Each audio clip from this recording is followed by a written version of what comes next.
Hello students, I am doctor Rekha प्रजापर।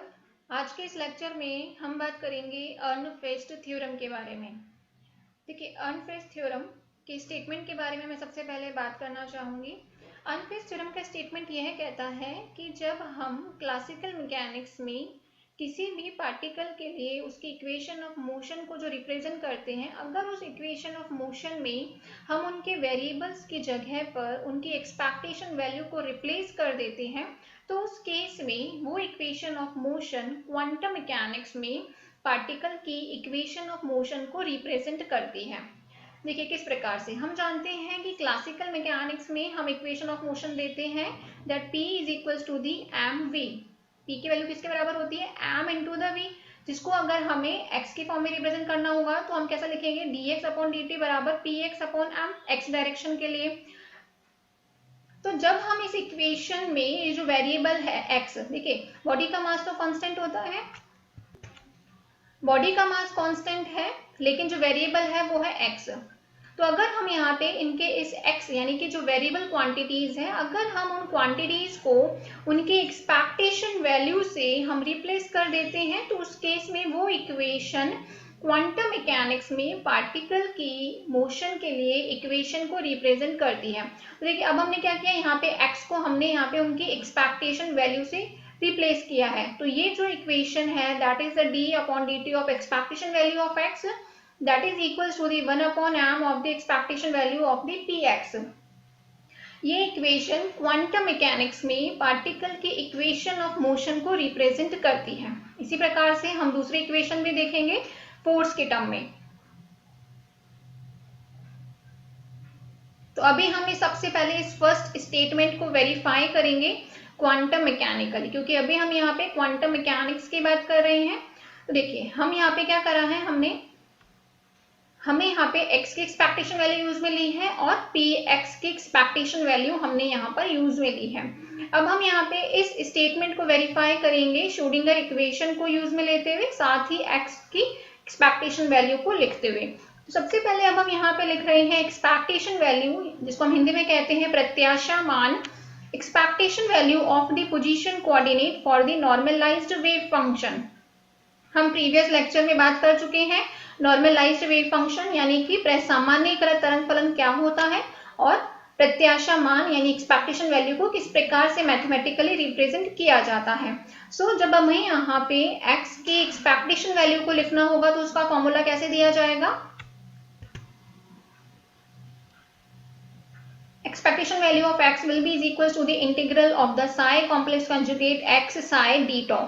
अब क्योंकि हमें यहाँ पे क्या चाहिए, d over dt of the expectation value of x, तो हमने यहाँ पे इस इक्वेशन का डिफरेंशिएशन किया तो हमें क्या मिलेगा, d over dt expectation value of x that will be is equal to the d over dt integral over psi complex conjugate x psi D tau. अभी हम यहाँ पे जो बात कर रहे हैं, ये बात कर रहे हैं नॉर्मलाइज्ड वेव फंक्शन के लिए। जब हम यहाँ पे इस इंटीग्रल को डिफरेंशिएशन के फॉर्म में जब हम इसको ओपन करेंगे तो हमारी इक्वेशन कैसे मिलेगी?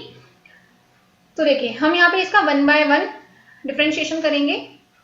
तो पहले तो हमने किया है इसका साई के टर्म में डिफरेंशिएशन, और सेकेंड टाइम हमने किया है साई कॉम्प्लेक्स कंजुगेट का टी के रिस्पेक्ट में डिफरेंशिएशन। तो हमें यहाँ पे इस प्रकार से इक्वेशन नंबर 1 मिलती है।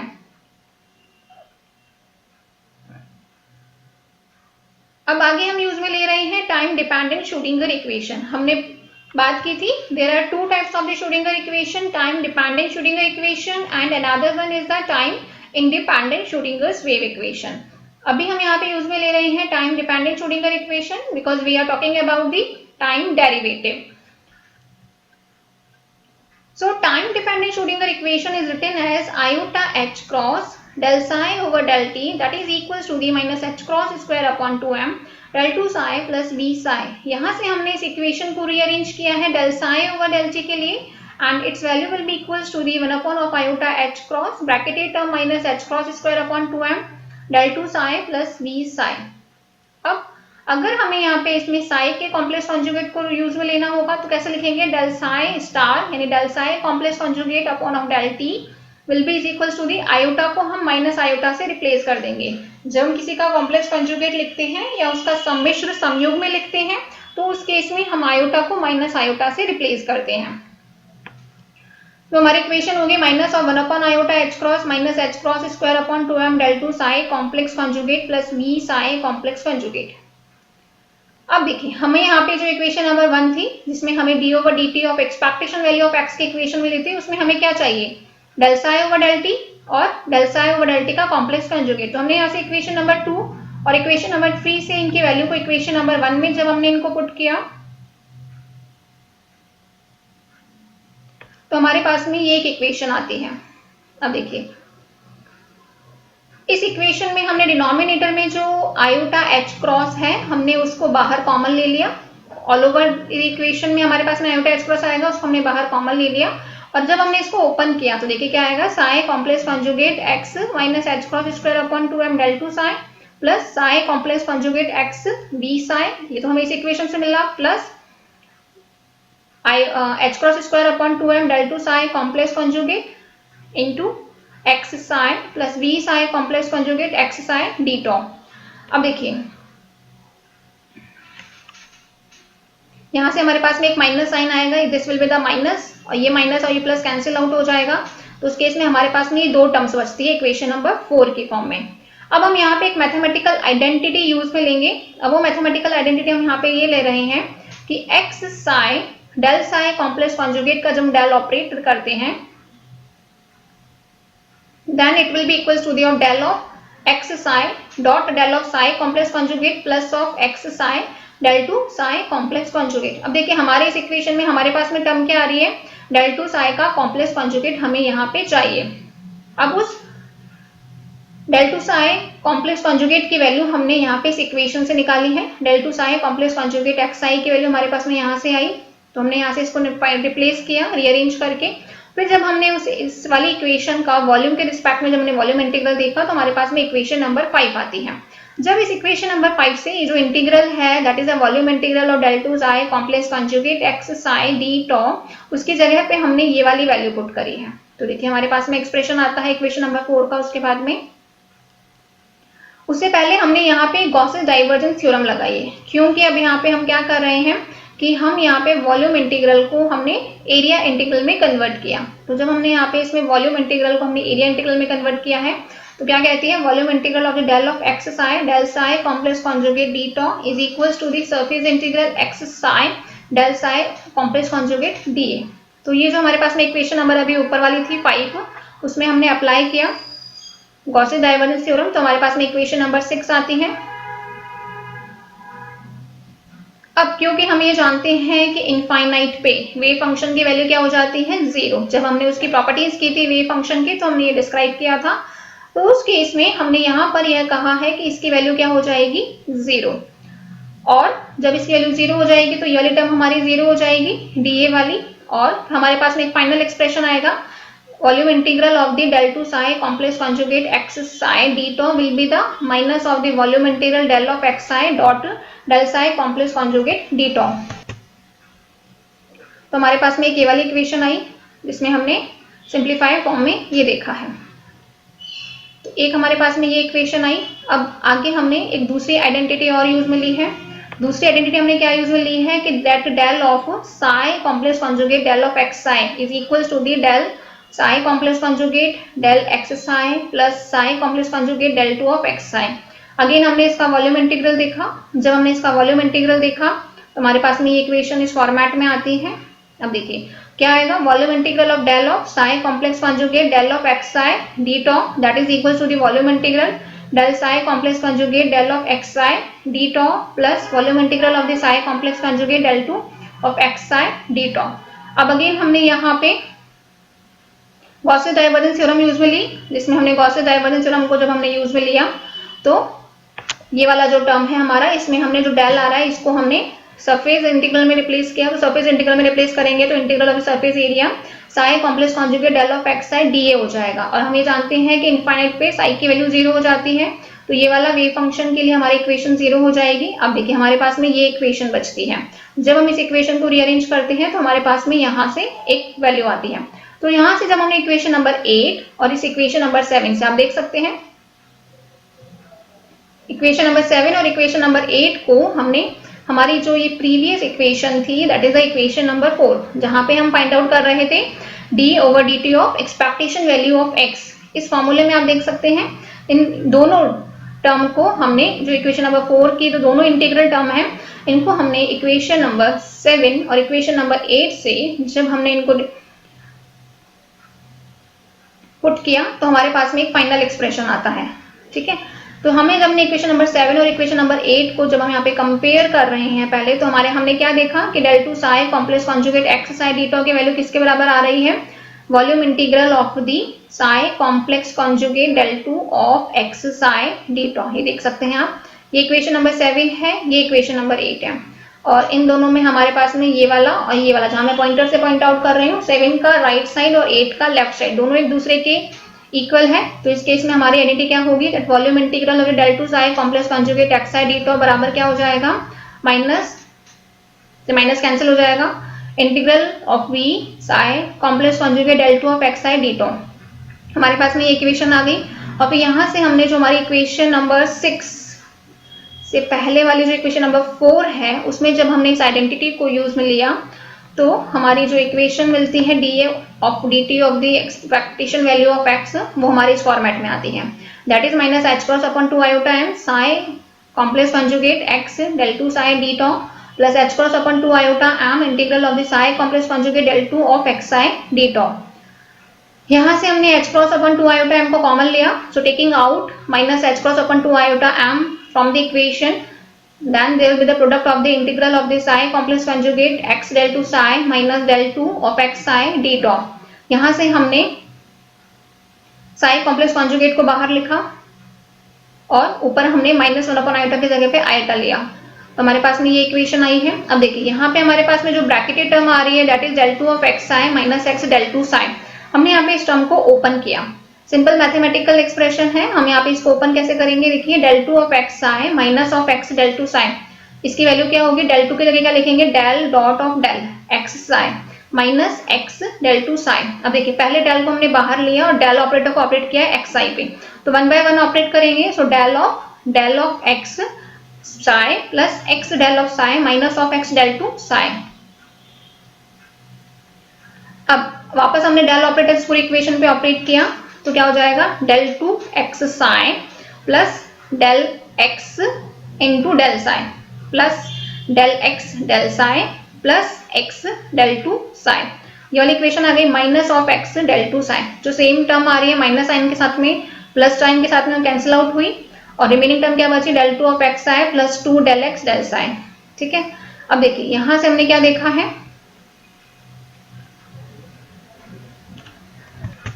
तो देखिए यहाँ से जो del 2 ऑपरेटर है इसकी वैल्यू 0 हो जाती है, that del 2 of x is equals to the here is taken equals to the 0। so del 2 x is equals to the 0, अब बचता क्या है हमारे पास में plus 2 del x del psi। यहाँ पे जो del x और del psi है इसकी वैल्यू बराबर होती है del psi over del x के, तो इसलिए हमने यहाँ पे लिखा है that will be equals to the 2 del psi over del x। तो del 2 of x is taken equals to the 0 and it term is equals to the 2 of del psi over del x। तो हमारे पास में ये जो equation आई है, इस वाली इक्वेशन में अब हमारी टर्म क्या हो जाएगी, simplify 2 into the del psi over del x। तो हम जब हमने यहाँ पे इस ब्रैकेटेड टर्म की जगह पे 2 del psi over del x को पुट किया और जब हमने इसको रीअरेंज किया तो देखिए हमारी इक्वेशन को हम इस फॉर्मेट में रिप्रेजेंट कर सकते हैं, that 1/m integral over psi complex conjugate minus iota h cross del over del x psi d tau। 2 से 2 कैंसिल आउट हो गया। अब देखिए यहाँ पे जो ये टर्म आ रही है minus iota h cross del over del x, ये एक पोजीशन, ये एक momentum coordinate which is in x direction, उसकी एक्सपेक्टेशन वैल्यू है। सो उसकी जगह पे हम लिख सकते हैं expectation value of the px। तो हमने यहाँ पे क्या देखा, हमारे पास में वैल्यू क्या हो जाती है 1/m px, 1/m expectation value of px is equal to the d/dt of the expectation value of x। तो हमें यहाँ पे क्या मिली, इक्वेशन ऑफ मोशन मिली। तो हम यहाँ पे यह देखा कि जब हमने किसी पार्टिकल के लिए इक्वेशन ऑफ मोशन में उसके वेरिएबल क्वांटिटीज को हमने जब उसकी एक्सपेक्टेशन वैल्यू से रिप्लेस किया तो वही इक्वेशन क्वांटम मैकेनिक्स में पार्टिकल के इक्वेशन ऑफ मोशन को रिप्रेजेंट करती है। ये तो अभी हमने एक इक्वेशन की बात करी है, आगे हम बात कर रहे हैं सेकेंड इक्वेशन की। सेकेंड इक्वेशन ऑफ मोशन में हम सभी जानते हैं कि ये बताया जाता है कि किसी भी पार्टिकल के लगने वाला फोर्स उसके rate of change of momentum के इक्वल होता है, कि किसी भी कण पे आरोपित बल का मान संवेग में परिवर्तन की दर के तुल्य होता है। सो अगर इसका हमें मैथमेटिकल एक्सप्रेशन देना होगा तो हम कैसे रिप्रेजेंट करेंगे, that expectation value of F X is equal to the D over D T of the expectation value of P X. अब हमें यहाँ पे इस स्टेटमेंट को वेरीफाई करना है, और ये स्टेटमेंट किसका स्टेटमेंट है, अर्नफेस्ट थ्योरम का। अभी हमने बात की थी अर्नफेस्ट थ्योरम के फर्स्ट स्टेटमेंट की, अब आगे हम बात कर रहे हैं अर्नफेस्ट थ्योरम के सेकंड स्टेटमेंट की। तो सेकंड स्टेटमेंट को जब हम यहाँ पे डिराइव करेंगे तो उसके लिए हम सबसे पहले मोमेंटम ऑपरेटर के एक्सपेक्टेशन वैल्यू यानी पी एक्स की एक्सपेक्टेशन वैल्यू को हम लिखेंगे। तो देखिए पी एक्स की एक्सपेक्टेशन वैल्यू कैसे लिखी जाएगी, हम यहाँ पे नॉर्मलाइज्ड वेव फंक्शन की बात कर रहे हैं, तो उस केस में इसकी एक्सपेक्टेशन वैल्यू के लिए फॉर्मूला दिया जाएगा integral over psi complex conjugate H cross upon iota del over del X psi D top. यहाँ पे H cross upon iota constant term है तो हमने इसको इंटीग्रेशन से बाहर लिया, then it will be equal to the H cross upon iota integral of psi complex conjugate del over del X psi D top.